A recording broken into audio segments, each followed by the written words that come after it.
Brain surgery म्हटलं की पहिले भीती वाटते. सगळे सिनेमातले शॉर्ट्स आठवतात, मैं कहा हूं, मैं कौन हूं वगैरे. आणि जितकी पेशंटला भीती वाटते त्याच्यापेक्षा जास्त काळजी घरच्यांना वाटत असते. तुम्ही आजपर्यंत 4,000पेक्षा कितीतरी जास्ती सर्जरीज यशस्वीपणे ऑपरेट केलेल्या आहेत. तुम्ही या सर्जरीसाठी पेशंटला कसं मानसिकरित्या तयार करता? एक्झॅक्टली, तुम्ही जे आता म्हटल्या की सगळ्यात जास्त चिंता, कारण पेशंट तर आमच्या बऱ्याच वेळेला अनकॉन्शियस अवस्थेत असतात, रिलेटिव्ह खूप घाबरलेले असतात. बरोबर. आणि आम्ही जरी रोज खूप सर्जरी करत असलो तरी पण त्यांच्या पेशंटसाठी आणि त्यांच्या फॅमिलीसाठी ते पहिलीच केस असते.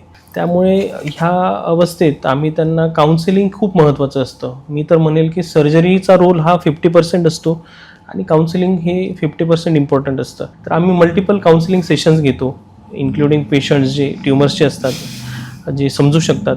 ट्रॉमामध्ये तर तो ऑप्शन नसतो आम्हाला. आणि मग पेशंट आणि फॅमिलीचे मल्टिपल काउन्सिलिंग सेशन्स, पेशंटला एक्झॅक्टली काय झालं आहे, त्यांना आपण पुढची ट्रीटमेंट काय देणार आहेत, त्यांना विविध कोणकोणत्या मोडॅलिटीज ह्या आजारासाठी अवेलेबल आहेत, नवीन काही टेक्नॉलॉजी आहेत, काही सगळे ऑप्शन देऊन आणि ते जे काही चूज करतील त्या पद्धतीने आम्ही पुढच्या इलाज पद्धती, उपचार पद्धती करत असतो.